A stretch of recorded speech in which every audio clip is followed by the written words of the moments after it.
So the project ended, and it turned out to be really interesting. We saw quite a few experiments coming by that were a very good focus on interaction and on how people work together in VR. I think for me as a teacher, the most interesting part has been observing the students' work and how they adapted to the space and how they started working together. Um, and that's really something that we're going to have to think about as a school as well, in how we can adopt teaching in virtual reality, or how we can engage students in a means like this, especially with Niels and other platforms like it's developing more, getting more accessible, and finding simpler tools to be able to create together.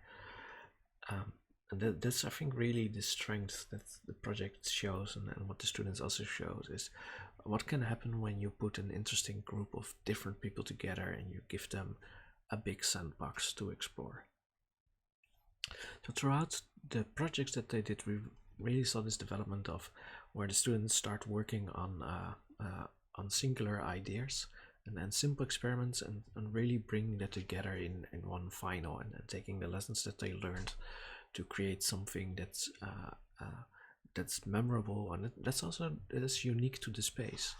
I think that the project that they made is in no way reproducible outside of VR.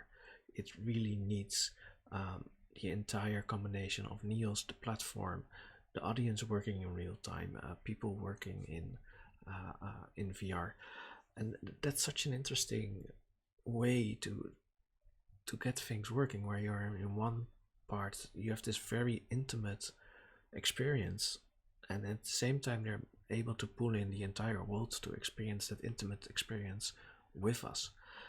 And that's really an interesting strength that they discovered about the platform.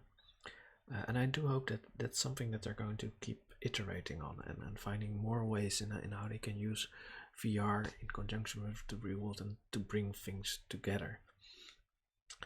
I think it's really just the start of the platform, and I think that what they've shown is the potential to really what VR can do, not as a means to entertain, but as a means for us to get together, and a means for us to communicate as people, even though we're in a society that's getting more and more singular. And I think as final tips and things that I learned as a teacher is, to work with Niels is to have an open mind. Nothing is prepared for you. Nothing is ready. So as a teacher, that's quite a challenge, because we tend to be used to having our materials ready, of understanding the knowledge and the space that we're working with, and giving that transfer of something that already exists.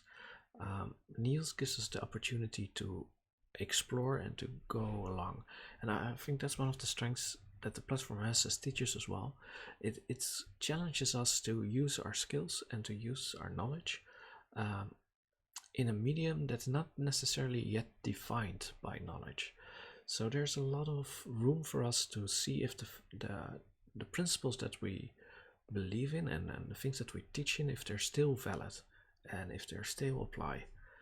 Um, and that makes it very fun, because instead of becoming this teacher that is sitting in his chair and broadcasting to students, you become this teacher that kind of doesn't know everything, that needs to acknowledge he is not the master in this space, and he needs to play with the students on a more equal level, so we can both learn. And I think that what that changed for me as a teacher, that instead of becoming this person that needs to tell people they have to do, I became this more of a knowledge vat, or library of other design principles that they can tap into and try to manipulate into the medium that they're working with.